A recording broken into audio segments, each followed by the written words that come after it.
Perfect ক্রাউনের episode 10-এ সবাইকে welcome. যদি তোমাদের আমার এক্সপ্লেনেশন ভালো লেগে থাকে তবে চ্যানেলটি সাবস্ক্রাইব করতে ভুলো না। চলো ড্রামা শুরু করি। হিয়ান গুক হেজুকে বলে ইয়ানকে ডিভোর্স দাও। যদি তুমি তাকে ডিভোর্স দাও তাহলে ইয়ানের শত্রুর কাছে ইয়ানকে টার্গেট করার মতন কিছুই থাকবে না, আর ইয়ান তাদের বিরুদ্ধে বিনা দ্বিধায় ফাইট ব্যাক করতে পারবে। হেজু বলে যদি আমি নিজেকে বাঁচাতে চাই তাহলে হিয়ান গুক বলে সেটার জন্য তোমাকে তাকে ডিভোর্স দিতে হবে। হেজু চোখ জলে ভরে যায়। হেজু প্যালেসে আসে, ইয়ানকে ডিভোর্সের কথা বলে। ইয়ান বলে তুমি কি বলছো? হেজু বলে এটা টাইম আমাদের পথ আলাদা করে নেওয়ার। হেজু তার আই কন্ট্যাক্ট ইগনোর করে বলে বাবা এসব স্ট্রেসের জন্য অসুস্থ হয়ে পড়েছে, আমার কোম্পানিও লসে চলছে, আমি তোমায় বিয়ে করেছিলাম কোম্পানির উত্তরাধিকারী হওয়ার জন্য। যদি এরকম চলতে থাকে তবে কোনো স্থানই থাকবে না আমার কোম্পানিতে। এটা তোমার ফল্ট নয়, আমরা দুজনেই রং, কিন্তু এখন আমি সমস্ত সম্পর্ক কাট করতে চাই। হেজু এসব কিছুই বলতে চায় না, কিন্তু ইয়ানের ভালোর জন্য তাকে এসব করতে হয়। ইয়ান বলে কিছু কি হয়েছে? আমি যখন ছিলাম না কুইন মাদারকে কিছু বলেছে? হেজু বলে যদি কুইন মাদার কিছু আমাকে বলে থাকে এতে তার কোনো কনসার্ন থাকার কথা নয়। আমি আগে বলেছিলাম আমি কাউকে ভয় পাই না, আমার রয়্যাল ডিগনিটিস প্রপার্টি এখন কিছুই চাই না। এখন তো সেটাও তোমার কাছে নেই। ইয়ান তাকে এসব বলতে বারণ করে, কিন্তু হেজু বলে তুমি এখন আমার জন্য কি করতে পারবে? ইয়ান ইমোশনাল হয়ে বলে এটা করো না।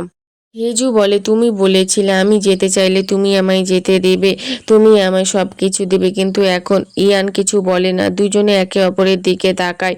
পরে ইয়ানকে দেখি তার ভাইয়ের ঘরের বাইরে, সেখানে যেতে চাইলে হেডমেড বারণ করে। ইয়ান বলে তো আমি একা থাকতে চাই, তুমি এখান থেকে যাও। পরে সে তার ভাইয়ের রুমে আসে, সেখানে বসে পড়ে আর কান্না করতে শুরু করে। পাস্টের সিন মনে পড়ে, সে তার ভাইকে আয়রাঙ্গের পাশে থাকতে বলে, তার জন্য জিনিস ডিফিকাল্ট না করতে বলে। তার ভাই বলে আমার মনে হয় না তার আমাকে দরকার, যদি তার দরকার হয় আমি তার জন্য কি করতে পারি, সে তো আমার সিচুয়েশন ভালো মতন জানে। ইয়ান বলে তুমি কাওয়ার্ডের মতন আচরণ করছো। তার ভাই ইয়ানের দিকে তাকায় আর বলে আমি আশা করি তুমি আমার মতন না হও। ইয়ান বলে আমি কখনোই তোমার মতন হব না। প্রেজেন্টে দেখি ইয়ান তার ভাইয়ের বসার জায়গার দিকে তাকায় আর বলে সেই সময় তুমি এইরকম ফিল করছিলে, আমি জানতাম না। সকালে হেজুকে দেখি ইয়ানের অফিসে এসেছে, ইয়ানকে কাজ করতে দেখে, জিজ্ঞাসা করে তুমি সারা রাত কি কাজ করছিলে? ইয়ান হ্যাঁ বলে, আর বলে বলো তুমি কি জন্য এখানে এসেছো? হেজু বলে আমাদের কাউন্সিল হলে যেতে হবে, রয়্যাল রিলেটিভদের অ্যাপ্রুভাল নিতে হবে ডিভোর্সের জন্য, আমি তাদের সঙ্গে কথা বলবো, তোমায় কিছু বলতে হবে না। ইয়ান বলে তোমার যেমন মনে হয় তুমি করো। হেজিয়ং চুইকে বলে তোমার কি সত্যি মনে হয় তারা ডিভোর্স নিবে? চুই হ্যাঁ বলে। হেজিয়ং বলে গ্র্যান্ড প্রিন্স তো রাজি হয়নি। চুই বলে সে তো রাজি। হেজিয়ং বলে তুমিও জানো সে সেটা মিন করেনি। কালকে কি কিছু হয়েছে? চেয়ারম্যান কি কিছু বলেছে? চুই রাতের কথা মনে পড়ে। হেজিয়ং বলে আমি ডিভোর্স নিতে চলেছি, সবাই মনে করে আমার জন্য ইয়ানের রেপুটেশন নষ্ট হয়েছে, তারা শুধু গ্র্যান্ড প্রিন্সের উইকনেসকে টার্গেট করছে, মানে আমাকে। যদি সে আমায় ডিভোর্স দিতে রাজি না হয় তুমি আমার পাশে থাকবে? প্রেজেন্টে চুই বলে চেয়ারম্যানের একটু রাগ হয়েছিল কিন্তু সে কিছু বলেনি। হেজিয়ং এর কাছে ইয়ানের কল আসে, সে বলে তুমি এখানেই থাকো, কোথাও যাবে না, আমি এক্ষুনি আসছি বলে বাইরে কল অ্যাটেন্ড করতে চলে যায়। পরের সিনে ইয়ান আর হেজুকে দেখি কাউন্সিল হলে। সিয়াংউন বলে 2 দিন আগে তোমাকে তোমার সমস্ত কাজ বন্ধ করতে বলা হয়েছিল। তখনই হেজু বলে আমরা দুজনে ডিভোর্স নিচ্ছি। এটা শুনে সবাই অবাক। হেজু বলে আমায় আমার র্যাঙ্ক থেকে বরখাস্ত করো, তাহলে তোমাদের ইনভেস্টিগেশন করতে সুবিধা হবে যে আমি প্যালেসে আগুন লাগিয়েছিলাম কিনা বা বিষ খেয়ে আমি অজ্ঞান হওয়ার নাটক করেছিলাম কিনা। হেজু বলে আমার মেন পয়েন্ট হচ্ছে আমার জন্য কোনো রং পার্সনের যেন শাস্তি না হয়। মিনহু বলে কিং এর অ্যাপ্রুভাল ছাড়া এটা ডিফিকাল্ট। হেজু বলে যদি আমি আর গ্র্যান্ড প্রিন্স না থাকি তবে তোমাদের ইনভেস্টিগেশন করতে সুবিধা হবে বলছি, তাই আমাদের ডিভোর্স অ্যাপ্রুভ করো, ইনভেস্টিগেশন করো আমার ওপর। ইয়ান তাকে আটকানোর চেষ্টা করলে হেজু তার কথা শোনে না। আমি চাই না আমার জন্য গ্র্যান্ড প্রিন্সের কোনো ক্ষতি হোক, সে সম্পূর্ণ ইনোসেন্ট। মিনহু কিছু বলতে পারে না। অন্যদিকে তাইজু আর তাইয়ংকে দেখি অফিসে এসেছে। মিডিয়া তাদের ইন্টারভিউ নেওয়ার জন্য অপেক্ষা করছে। রিপোর্টাররা বলে, তুমি কি বলতে পারো কন্ট্রাক্টের বিষয়ে তুমি আগে থেকেই কিছু জানতে না? ডিভোর্সের পর তার প্ল্যান কি ছিল? বিয়ের দিন যে সে অজ্ঞান হয়েছিল তাও কি তাদের প্ল্যান ছিল? এটা শুনে তাইজুর রাগ হয়।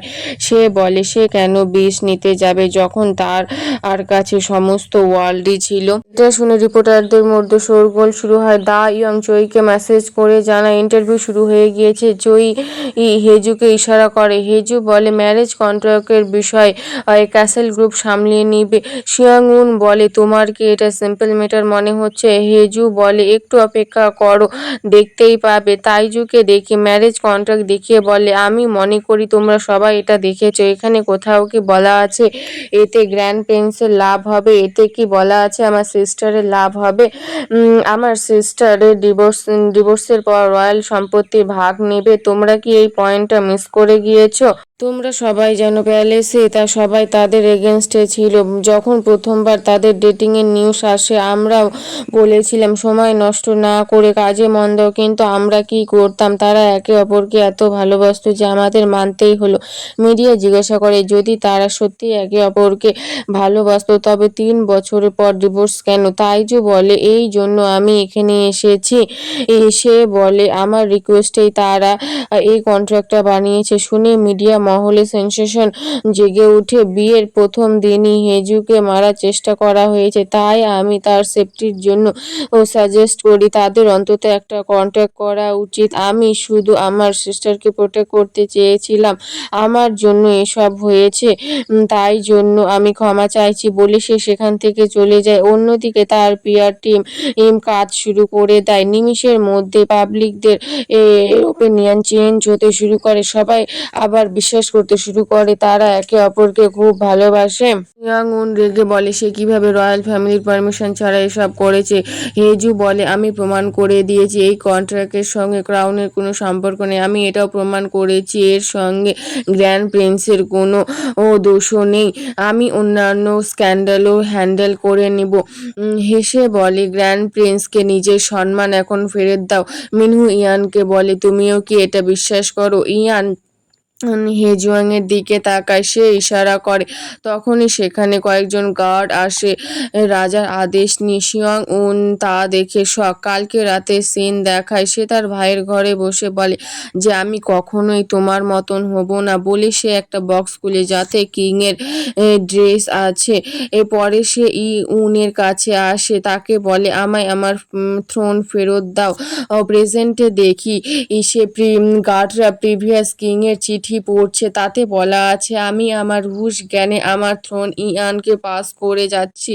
এই ক্রাউন প্রিন্স এখনো খুব ছোট, তাই সে থ্রোনে বসতে পারবে না। ইউন ও ইয়ানের পক্ষেই ভোট দেয়। সেও ইয়ানকে নতুন রাজা হিসাবে ঘোষণা করে। সিয়াং উন বলে এসবের মানে কি? আমি এটা মানি না। আমি এক্ষুনি কিং এর সঙ্গে দেখা করব। ইয়ান তাকে আটকায়, বলে সে কি রয়্যাল আদেশের অমান্য করবে? সিয়াং উন কিছু বলে না। ইয়ান বাইরে আসে, হেজু তাকে ফলো করে। ইয়ান বলে তুমি ভেবেছিলে আমি আমাদের প্রোটেক্ট করতে পারবো না? তুমি আমায় একটুও বিশ্বাস করো না, তাই তুমি আমার কাছে ডিভোর্স চেয়েছিলে। হেজু বোঝানোর চেষ্টা করে যে এরকম কোনো কিছু নয়, কিন্তু ইয়ান তার উপর রাগ করে সেখান থেকে চলে যায়। অন্যদিকে আয়রাংকে দেখি নতুন কিং এর বিষয়ে জানতে পারে, তার ভীষণ রাগ হয়। ইউন ভারী ভারী জিনিস টেনে দরজার সামনে রাখে যাতে কেউ ঢুকতে না পারে। আয়রাং সেখানে আসে, চিৎকার করে দরজা খুলতে বলে। ইউনের প্রচন্ড ভয় পায়, তার পুরনো কথা মনে পড়ে, কিভাবে তার মা তার বাবার মৃত্যু কামনা করেছিল। কোর্ট লেডি আয়রাংকে শান্ত করার চেষ্টা করে, কিন্তু আয়রাং দরজা ভাঙার কথা বলে। কোর্ট লেডি ক্ষমা চায়, বলে সে কিং এর পারমিশন ছাড়া দরজা খুলতে পারবে না। আয়রাং বলে তবে আগুন লাগাও, সে বাইরে আসতে বাধ্য হবে। তখনই মিনহু সেখানে আসে, বলে আমার সঙ্গে তোমার জরুরি কথা আছে। পরে দুজনকে আয়রাং এর রুমে দেখি। মিনহু বলে আজকের ঘটনা যাতে কেউ জানতে না পারে আমি ক্যাবিনেট মেম্বারদের সামলিয়ে নিব। তুমি প্যালেসের দেখো ও গ্র্যান্ড প্রিন্স 3বার রিফিউজ করবে ফর্মালিটির জন্য, পরের বার সে অ্যাকসেপ্ট করে নিবে রাজা হওয়ার জন্য। ও আজ প্রথমবার সে রিফিউজ করেছে, আরো 2বার আছে। এটা হওয়ার আগে তোমাকে তা আটকাতে হবে যে করেই হোক। আয়রাং বলে, তুমি কি আমায় থ্রেট দিচ্ছ? মিনহু বলে, হ্যাঁ। অন্যদিকে হেজুয়া ইয়ানের জন্য অপেক্ষা করছে, বারবার তার কথা মনে পড়ছে। হেজিয়ং সেখানে আসে। হেজু বলে, তুমি এখানে? গ্র্যান্ড প্রিন্স কোথায়? হেজিয়ং বলে, সে প্যালেসে নেই। হেজু বলে, সে কি করে কোনো গার্ড ছাড়াই একা যেতে পারে? ইয়ানকে কল করে কিন্তু সে কল ধরে না। তাকে খুঁজতে যেতে চাইলে চই। হেজিয়ং বলে, তুমি যদি তার জন্য এত চিন্তা করো তাহলে তুমি তাকে কিভাবে ডিভোর্স দিবে? তুমি এখানেই থাকো, আমি আর চই যাচ্ছি গ্র্যান্ড প্রিন্সকে খুঁজতে। অন্যদিকে ইয়ানকে দেখি তাদের আগের কথা ভাবছিল। হেজিও তাদের আগের কথা ভাবছিল যে সে কিভাবে সবসময় তার পাশে ছিল। চই হেজংকে জিজ্ঞাসা করে সে কোথায় যাচ্ছে। হেজং বলে, গ্র্যান্ড প্রিন্স প্যালেসে নেই। সে হেজুর কলও পিক করছে না। চই বলে, আমাদের গার্ডদের খবর দিতে হবে। হেজং বলে, দরকার নেই, আমি জানি সে কোথায় আছে। ফার্স্টে সিন দেখায় প্রিন্স তাকে বলে, রয়্যাল আদেশের পর ইউন নিজেকে ঘরবন্দি করবে আর আমিও প্যালেসে থাকবো না। চই বলে, তুমি যদি সব জানতে আমায় বলনি কেন? হেজিয়ং বলে, তুমিও তো আমায় হেজুর বিষয়ে কিছু জানাওনি। পরে দুজনকে নদীর পাশে তীরে দেখি বসে ড্রিঙ্ক করছে। হেজিয়ং বলে, আমার এই ড্রিঙ্কটা পছন্দ, তুমি জানতে চেয়েছিলে না? সে আরো জিজ্ঞাসা করে, তোমার কি ভালো লাগছে, এই নদীটা, এই অ্যালকোহলটা নাকি আমাকে? শুনে চই সাই ফিল করে। হেজু ইয়ানকে অনেক মেসেজ করে কিন্তু সে একটারও রিপ্লাই দেয় না। হেড লেডি বলে, একদিন গ্র্যান্ড প্রিন্সও এই দেওয়ালে উঠেছিল, তাকে দেখে খুব খুশি লাগছিল। পরে আমি জানতে পারি এর কারণ তুমি ছিলে। তোমাদের দুজনের মধ্যে ফেদ আছে, তোমরা একে অপরের পাশে থাকবে, একে অপরকে রক্ষা করবে। সে বলে, প্যালেসের গেট বন্ধ হওয়ার সময় হয়ে গিয়েছে। সে হিন্ট দেয় তাকে ইয়ানের কাছে যাওয়ার জন্য। হেজু হ্যাপি হয়ে বলে, যদি কেউ জিজ্ঞাসা করে আমি কোথায়? লেডি বলে, চিন্তা করো না, আমি সামলিয়ে নিব। হেজু কোনো সময় নষ্ট না করে ইয়ানের সঙ্গে দেখা করতে যায়। গাড়িতে বসে ইয়ানকে মেসেজ করে, বলে আমি অসুস্থ। ইয়ান সঙ্গে সঙ্গে সেখানে হেজুর কাছে আসে, বলে, তোমায় দেখে মনে হচ্ছে না তো তুমি অসুস্থ? হেজু বলে, আমি মিথ্যে বলেছিলাম, আমি শুধু তোমার সঙ্গে টাইম স্পেন্ড করতে চাই। আর জিজ্ঞাসা করে, তুমি ঠিক আছে তো? পরে কনফেস করে, বলে, আই লাইক ইউ বলে ইয়ানকে হাক করে নেয়। ইয়ান বলে, যে কোনো একটা কথায় স্টিক থাকো, নাহলে আমি কনফিউজ হব। হেজু বলে, তুমিও জানো আমি তোমায় কতটা ভালোবাসি, আমি যা করেছি তোমাকে বাঁচানোর জন্য করেছি। বলে তাকে কিস করে নাই। বলে, তুমি এটা চাও না? ইয়ান বলে, না আমি চাই। বলে সেও হেজুকে কিস করে। আর এখানে দুজনের মধ্যে সবকিছু ঠিক হয়ে যায়। সকালে ইয়ানকে পাশে না দেখতে পেয়ে হেজু ভয় পায়। তখন ইয়ান বাইরে থেকে আসে, বলে একটা কল এসেছিল। ইয়ান বলে, দ্বিতীয়বার কিং এর অর্ডার আসবে, আমি এবারও রিফিউজ করব। হেজু কিছু বুঝতে পারে না। সে বলে, তুমি তো কিং হতে চাও তাই না? ইয়ান বলে, এটা একটা রিচুয়াল যে 3বার রিজেক্ট করতে হবে, তারপরে আমি থ্রোন একসেপ্ট করতে পারবো। ফার্স্টে সিন দেখা, ইউন তাকে জড়িয়ে ধরে। পরে সে তার ঘরে আসে। হেড লেডি তার জন্য একটা বক্স নিয়ে আসে, বলে, কিং তোমার জন্য এই ড্রেসটা পাঠিয়েছে। ইয়ান খুলে দেখে কিং এর গ্রাউন্ড ছিল। লেডিকে বলে, বলো আমি একসেপ্ট করেছি। হেড লেডি তা শুনে অবাক। ইয়ান মনে মনে বলে, আমি যখন এটা চেয়েছিলাম তুমি তখন সেটা আমায় দাওনি, এখন এটা যখন তোমার কাছে বোঝ মনে হচ্ছে তুমি আমায় এটা ফেলে দিলে।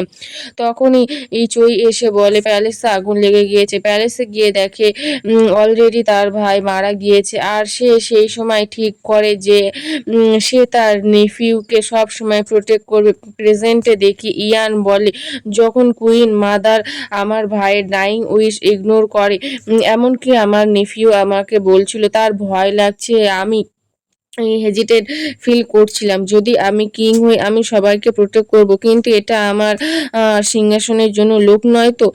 তাই হেজু বলে, না তুমি লোভী নও। আর বলে, আমি সবসময় তোমার পাশে থাকবো। লোকেরা এখনো প্যালেসের বাইরে ইয়ানের পদত্যাগ দাবি করছে। হেডমেট ইয়ানের কাছে এসে বলে কুইন মাদার তাকে ডেকে পাঠিয়েছে। সে আয়রাংয়ের কাছে যায়। আয়রাং বলে তুমি কিংয়ের অর্ডার একসেপ্ট করবে না। কিং শুধুমাত্র 8 বছরে, সে জানে না সে কি করছে। ইয়ান রেগে বলে এটাই তো প্রবলেম, সে শুধু কেবল 8 বছরের, তার কোনো ইচ্ছে নেই কিং হওয়ার, তাও তুমি তাকে পাপেটের মতো ইউজ করছো। এই শুনে আয়রাং চিৎকার করে বলে ইয়ান এখন কেন রাজা হতে চাই? ইয়ান বলে তোমার থ্যাঙ্কফুল হওয়া উচিত, সে নিজের ইচ্ছায় থ্রোন থেকে নেমে আসছে। বলে সে যেতে শুরু করলে আয়রাং রেগে চিৎকার করে বলে সে এখন কেন রাজা হতে চাই?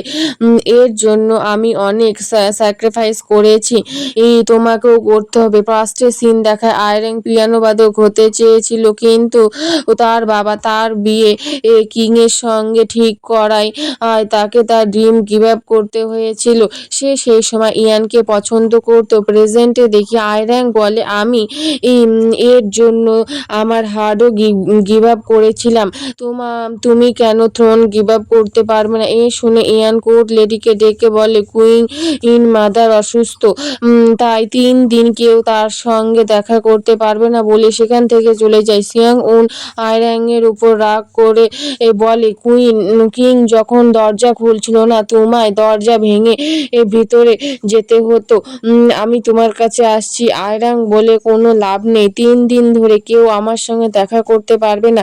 এছাড়া ইয়ান বলেছে সে আমায় আমার সিনের জন্য কোনো কিছু করবে না। সিয়াংউন বলে তোমার কি মনে হয় শুধু রাজার ইচ্ছে না মানায় আমাদের ক্রাইম? আয়রাং রেগে তাকে চুপ করতে বলে, কিন্তু সিয়াংউন বলে এখন থেকে আমি সব কিছু দেখব। এই শুনে আয়রাং এর ভয় হয়। সে জিজ্ঞাসা করে তুমি কি করতে চলেছো, কিন্তু সিয়াংউন কিছু বলে না, বলে তুমি শুধু তোমার গদি চিন্তা করো, তাকে কিভাবে তুমি রক্ষা করবে, বলে ফোন রেখে দেয়। তখন তার সঙ্গে দেখা করার জন্য মিনহু আসে। পরের সিনে ইয়ানকে দেখি রয়্যাল ড্রেসে রেডি হচ্ছে।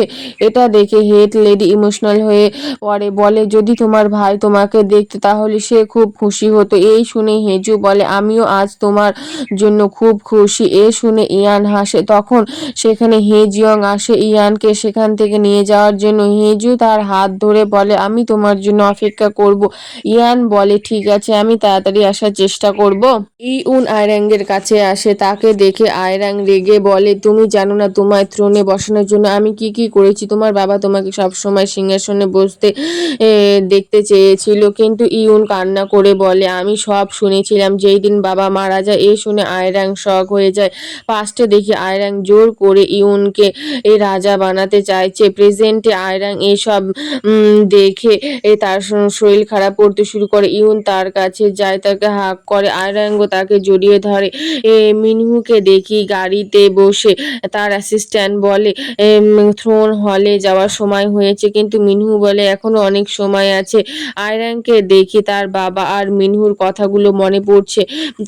সে বুঝতে পারে তারা কোনো কিছু একটা প্ল্যান করছে, খুব খারাপ হতে চলেছে। তার চিন্তা হয়। সে আনকে কল করে, কিন্তু ইয়ান তার কল ধরে না। তখন মিনহুর মেসেজ আসে। সে ইয়ানের সঙ্গে একা কথা বলতে চায় কাউন্সিল হলে। ইয়ান জিজ্ঞাসা করে তাদের কাছে থ্রোন হলে যাওয়ার জন্য কতটা সময় আছে। হেজিয়ং বলে এখনো 30 মিনিটের মতন। ইয়ান কল না ধরায় আয়রাং কোর্ট লেডিকে ডেকে বলে হেজুকে বলো আমি তার সঙ্গে দেখা করতে চাই। পরে হেজুকে দেখি এই চইকে জিজ্ঞাসা করছে আমি যদি কুইন হই তাহলে পিপুল পছন্দ করবে না না? চই বলে কে তোমাকে অপছন্দ করতে পারে? তখনই তাইজুর কল আসে। হেজু বলে আমি তোমার সঙ্গে দেখা করতে আসছি। হেজু যখন তাইজুর সঙ্গে দেখা করতে যায় তখন সে নোটিস করে সিয়াং উন রয়্যাল রিলেটিভদের নিয়ে তার দিকে আসছে। তখন তারা একটা বিকট শব্দ শুনতে পায়। দেখে কাউন্সিল হলে আগুন লেগে গিয়েছে। হেজু অনেক ঘাবড়িয়ে যায়, কাউন্সিল হলের দিকে দৌড়াতে শুরু করে। সেখানে হেজিয়ংকে দেখে হেজু জিজ্ঞাসা করে সে এখানে কি করছে, ইয়ান কোথায়? হেজিয়ং বলে সে কাউন্সিল হলের ভিতরেই আছে। এই শুনে হেজুর অনেক ভয় পায় আর আমাদের এখানে এপিসোড শেষ হয়ে যায়।